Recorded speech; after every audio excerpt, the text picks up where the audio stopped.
tardes, señor presidente del Instituto Nacional San Martiniano, señor vicepresidente, señor embajador del Perú, señor presidente del Instituto Nacional Bolivariano, académicos, señoras, señores todos.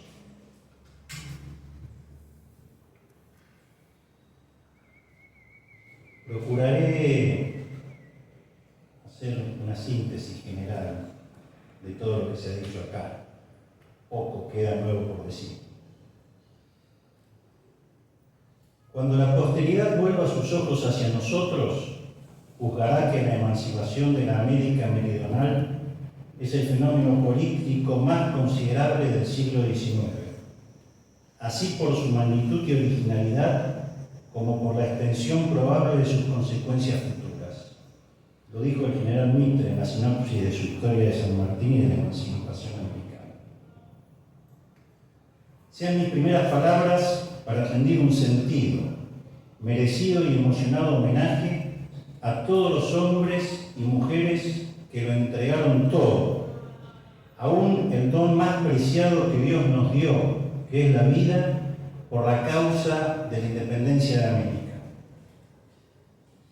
Después de las exposiciones aquí escuchadas, solo resta significar las condiciones que hicieron posible la batalla de Ayacucho y las consecuencias del trascendental hecho de armas sucedido, como se dijo, aquel 9 de diciembre de 1824, en el más importante de los centros políticos y militares que la corona española poseía en América del Sur, el Reinato del Perú. Hoy importa tal vez poco señalar el detalle de la operación militar, extendernos en ella.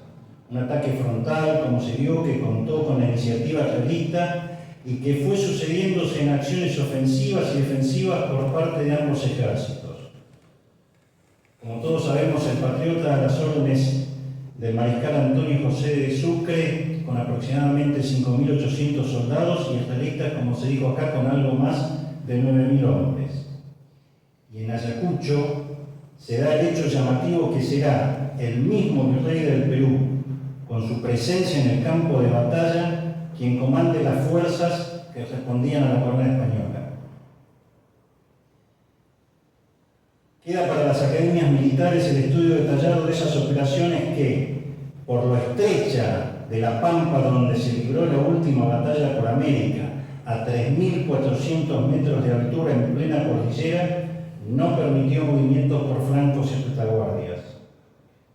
Pero es oportuno recordar una vez más qué había pasado y qué estaba sucediendo en América y en el mundo cuando fue a Ayacucho, y a manera de complemento y síntesis de lo que acá se dijo. Si elevamos nuestras miradas a las condiciones generales en que se desenvolvía el proceso de la independencia de esta parte de América, no podemos dejar de mencionar dos hechos revolucionarios de dimensiones continentales y mundiales de tremenda influencia y que inspiraran el ideario revolucionario de entonces: la independencia de los Estados Unidos y la Revolución Francesa. Había clima de fin de etapa histórica, caracterizada por la caída de las monarquías y el advenimiento de procesos republicanos de pueblos que deseaban gobernarse ellos mismos en esta parte del orbe. En el continente ya habían sucedido los movimientos revolucionarios de Chuquisaca y de La Paz en 1809, pero también, como se dijo acá, revueltas en México y en Quito. En Buenos Aires, la Revolución de 1810. Tras el Ande, Chacabuco en febrero del 17 y Maipú en abril del 18 le habían dado la libertad al Chile. Al llegar el general San Martín al Perú y proclamar su independencia en julio del 21, un mes antes se había dado la batalla en la sabana de Carabobo que libertaría Venezuela, y en mayo del 22, en las faldas del volcán Pichincha, a 3.000 metros de altura, se libraba la batalla por la independencia de Ecuador. Se fue produciendo un claro movimiento de pinzas desde el sur y desde el norte, que confluiría en el día que hoy conmemoramos hace 200 años en Ayacucho, en el Perú. Pero hay más hechos trascendentes que mencionar antes de llegar a la batalla final. La entrevista de Guayaquil, como se dijo en julio del 22, la partida del general San Martín del Perú en septiembre del 22, y como bien explicó el embajador, convulsionados años de 1823 y 1824 de inestabilidad política en el Perú, caracterizados por pequeños y medianos combates por todas partes. Torata, Moquegua, Cepita, por nombrar solo algunos, con un virrey que se alternaba su presencia entre las montañas y la capital, marcaban el ritmo de los acontecimientos. En medio de ello se producirá la llegada de Sucre primero y de Bolívar después, allá por agosto de 1823 a Lima, para encarar la parte final del sueño libertario y del proceso de la independencia iniciado, como bien también se señaló, casi 15 años atrás. Si algo faltaba para complicarlo todo, y lo mencionó el teniente coronel Morales Orleri, en España Fernando VII se consolidaba en el poder, profundizando aquí en América la división entre monárquicos y liberales.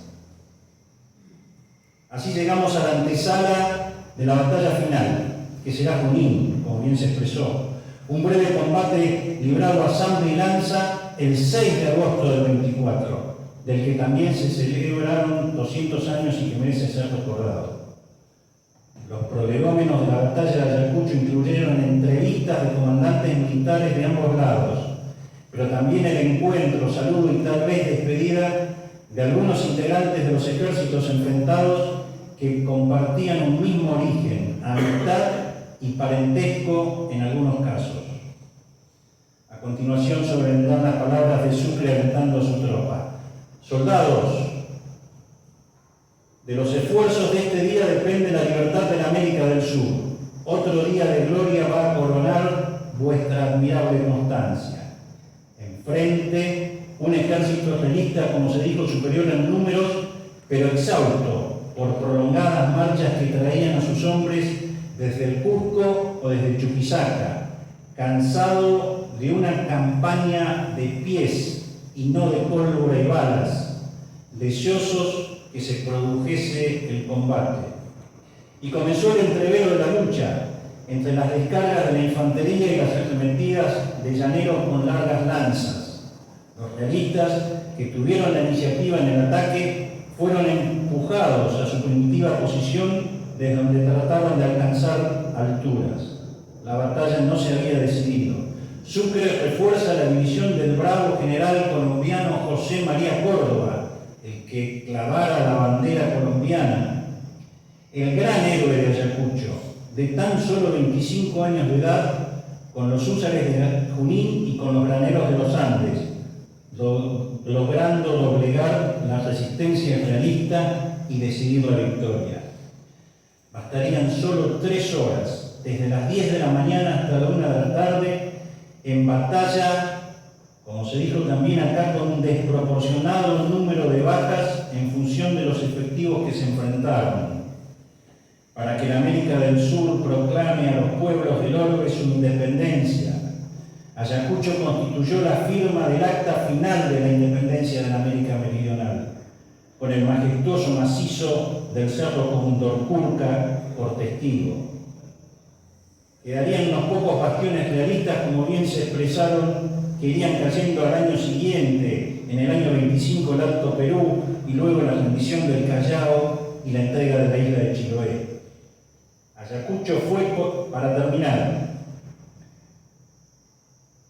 Ayacucho fue posible por el esfuerzo mancomunado de las élites criollas, los pueblos y los ejércitos de entonces.